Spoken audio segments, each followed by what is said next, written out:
জামাত ইসলামকে ঠেকাতে গিয়ে জমিয়তের যে ঘৃণ্য চক্রান্ত এটি আজ প্রকাশ্যে এসেছে। জমিয়ত নেতা ফারুক তিনি মনের ভুলে তার ভিতর থেকে যখন আবেগ উতলিয়ে উঠেছে তখন এগুলো গড়গড় গড়গড় করে বলতে শুরু করেছে। তিনি ব্যাখ্যা করতে গিয়েছিলেন যে বিএনপি তার সাথে কি আচরণ করেছে, সব কিছু বাদ দিয়ে বিএনপির সাথে তিনি জোট করলেন জামাতকে ঠেকানোর জন্য। সেই বিএনপি তার সাথে যে আচরণ করেছে, বিএনপি এর ফল পাবেই পাবে।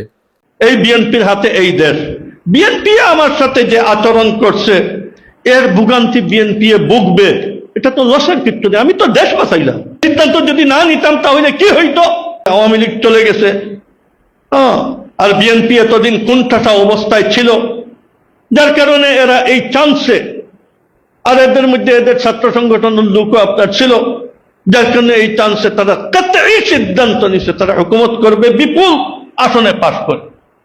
এক জমিয়ত, যে জমিয়তের কারণে কোমর ভাঙ্গি পড়ছে, এরকম তিনি একটা দাবি করেছেন। এখন জমিয়তের এই নেতা ফারুক, তার কথায় বিএনপি ফল পাবে, আল্লাহ কি তার কথায় ফল দিয়ে দেবে? তার কথায় আল্লাহ বিএনপির উপরে নাখোশ হবে এরকম ভাবার কোনো কারণ আছে? তিনি কে? তিনি কি মানে আল্লাহর খুব নিকটবর্তী কেউ? তাহলে তিনি এই দাবি কি করে করলেন? ফারুকের এই বক্তব্যের পরে সামাজিক যোগাযোগ মাধ্যমে বাংলাদেশের মানুষের ভিতরে তীব্র একটা আলোচনা সমালোচনার জন্ম দিয়েছে। আমি বিভিন্ন পোস্টে গিয়ে দেখলাম, কেউ কেউ বলছে যে আমরা আব্দুল্লাহ বিন উবাইকে দেখি নাই, তবে কোরআন হাদিসে যতটুকু পড়েছি জেনেছি আব্দুল্লাহ বিন উবাইয়ের চরিত্র, চেহারা, এইটার যে বর্ণনা পেয়েছি তার সাথে এর হুবহু মিলে যায়। তো এরকম একজন ব্যক্তির বদদুয়ায় আল্লাহ বিএনপির উপরে নাখোশ হবেন এবং বিএনপি তার ফল ভোগ করবেন, এমনটি হতে পারে? তিনি জামাতকে ঠেকানোর জন্য মূলত বিএনপির সাথে গিয়েছেন, একেবারে তিনি পরিষ্কার করে বলেছেন।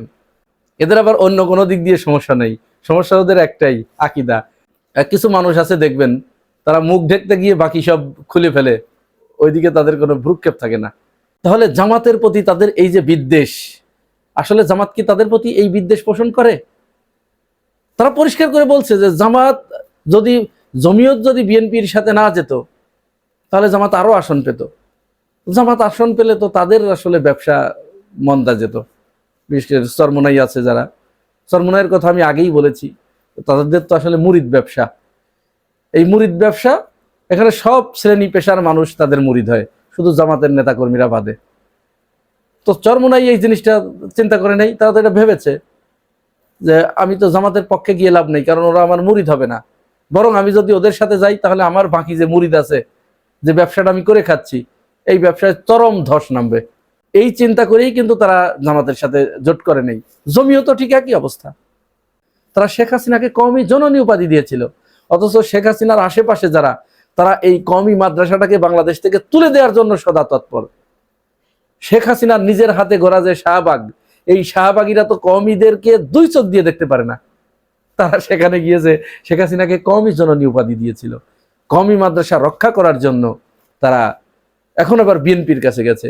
আওয়ামী লীগের চেয়ে বিএনপিতে বামপন্থী বেশি, ইসলাম বিদ্বেষী বেশি। তারা কওমি মাদ্রাসাগুলোতে বলাৎকার হয়, এ হয় সে হয়, এটা নিয়ে প্রতিদিন তারা ফেনাও তুলে ফেলে মুখে। অথচ ফারুক গেছে বিএনপিতে কওমি মাদ্রাসা বাঁচানোর জন্য। এরপরে জামাতের আমির, তিনি এই ঢাকা 15 আসনে, এখান থেকে তিনি নির্বাচিত হয়েছেন।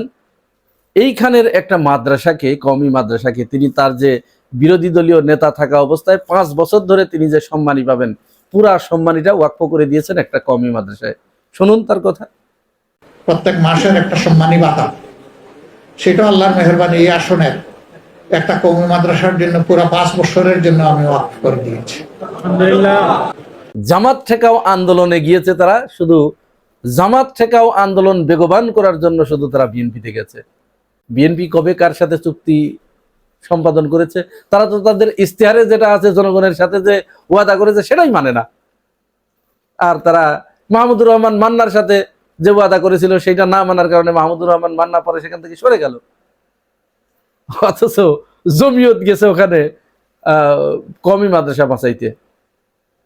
যাই হোক, এদের রাজনৈতিক বুঝপাট্টা, প্রজ্ঞা এখনো একেবারে শূন্যের চেয়েও এক শূন্যে অবস্থান করছে। আরো এদের অন্তত 100 বছর বাংলাদেশে রাজনীতি করতে হবে। মানুষের চরিত্র সম্পর্কে এদের জানাশোনার চরম অভাব রয়েছে, পড়াশোনারও প্রচন্ড অভাব। একমুখী পড়ালেখায় তারা অভ্যস্ত, বাকি ওই মুখী ছাড়া আর পৃথিবীতে যে অসংখ্য জ্ঞান রয়েছে এখানে তারা একেবারে জিরো জিরো জিরো জিরো। সুতরাং তারা সেদিকে মনোযোগ দেবে এই আশা রাখি। এরপরে দ্বিতীয় আর একটা বিষয় খুব জোরে সোরে আলোচনা হচ্ছে আজ 2 দিন। বিএনপি নতুন করে একটা সমালোচনার মুখে পড়ছে খলিলুর রহমানকে নিয়ে। আপনারা জানেন খলিলুর রহমান তিনি জাতিসংঘের সাধারণ পরিষদের সভাপতি নির্বাচিত হয়েছেন। এই সাধারণ পরিষদের সভাপতি নির্বাচিত হওয়ার কারণে আমরা আগেই খলিলুর রহমানকে অভিনন্দন জানাই। এরকম একটি পদ বাংলাদেশের মানুষ, বাংলাদেশের একজন মন্ত্রী বাংলাদেশ থেকে হয়েছে, আমরা অভিনন্দন জানাই। বিএনপিও এখন এইটা নিয়ে প্রচন্ড উচ্ছ্বসিত। খলিলুর রহমানের প্রশংসায় তারা ভাসছে, প্রশংসা করারই কথা। কিন্তু রাজনৈতিক ভুল যদি একবার হয়ে যায় এইটা সারা জীবনেও আপনি শুধরাতে পারবেন না। আপনি এখন খলিলুর রহমানকে যে প্রশংসা করছেন, তাহলে এই প্রজ্ঞাটুকু কি আপনার আজ থেকে 4 মাস আগে ছিল না? খলিলুর রহমান সম্পর্কে তাহলে কেন ওই দিন আপনারা উঠে পড়ে লেগেছিলেন তাকে বাতিল করার জন্য, ইউনূস সরকারকে বিতর্কিত করার জন্য এবং ইউনূসকে বেকায়দায় ফেলানোর জন্য, ইন্টারিমকে বেকায়দায় ফেলানোর জন্য? বিএনপির নেতাদের পক্ষ থেকে খলিলুর রহমান সম্পর্কে হেন কোনো বক্তব্য নাই যা তা আমরা শুনি নাই। এখন আবার সেই খলিলুর রহমানকে প্রশংসা করছেন, অথচ সালাউদ্দিন আহমেদ মানে মুখের অঙ্গভঙ্গিমায় অত্যন্ত কদর্য ভাষায় দেখুন এই খলিল সম্পর্কে কি বলেছিল ইন্টারিমকে। আপনার সরকারে একজন বিদেশি নাগরিককে আপনি জাতীয় নিরাপত্তা উপদেষ্টা করেছেন। আপনার কি সেই আক্কেল জ্ঞান নাই? একজন বিদেশি নাগরিকের কাছে এই দেশের সেনাবাহিনী নিরাপত্তা সংক্রান্ত রিপোর্ট প্রদান। মাননীয় স্বরাষ্ট্রমন্ত্রী, আপনি এখন এই জায়গা থেকে কি সরে গেছেন, নাকি ওই সময় আপনি ভুল বলেছিলেন, নাকি ইচ্ছাকৃত বলেছিলেন? এই বাংলাদেশের জনগণের এটা জানার অধিকার আছে। আপনি ওই সময় কেন খলিলুর রহমানের বিরোধিতা করেছিলেন, ইন্টারিমকে বিরোধিতা করেছিলেন, আর এখন কেন তার প্রশংসা করছেন এবং কেন তাকে আপনাদের দলে নিলেন? জাতির সাথে এই ধরনের মশকরা দয়া করে করবেন না। শুধু সালাউদ্দিন আহমেদই কেন, স্বয়ং রিজভী আহমেদ তিনি সাংবাদিক সম্মেলন করে খলিলুর রহমান সম্পর্কে কি বলেছিলেন শুনুন একটু। খলিলুর রহমানের মতো একজন বিতর্কিত এবং করিডোর চ্যানেল বন্দর বিদেশিদের হাতে তুলে দেওয়ার ষড়যন্ত্রের কুশীলব বলে পরিচিত কি করে জাতীয় নিরাপত্তা উপদেষ্টা হিসাবে নিয়োগ পান? এই প্রশ্নটি কিন্তু এখন খুব বড় হয়ে দেখা। তার মানে এরা প্রত্যেকেই, ইশরাক হোসেনের কথা আমরা শুনেছি, বিএনপির একেবারে টপ টু বটম প্রত্যেকেই আসিফ মাহমুদ সজীব ভুঁইয়া এবং এই খলিলুর রহমান দুজনকে তো পদত্যাগ না করে তারা ঘরে ফিরবে না এরকম একটা ঘোষণা দিয়েছিল। তো খলিলুর রহমানের সাথে তাদের হঠাৎ করে কি চুক্তি হলো যে এখন এত ভালো হয়ে গেল? এইগুলো বাংলাদেশের মানুষের কাছে দয়া করে আপনারা প্রকাশ করবেন, জানাবেন।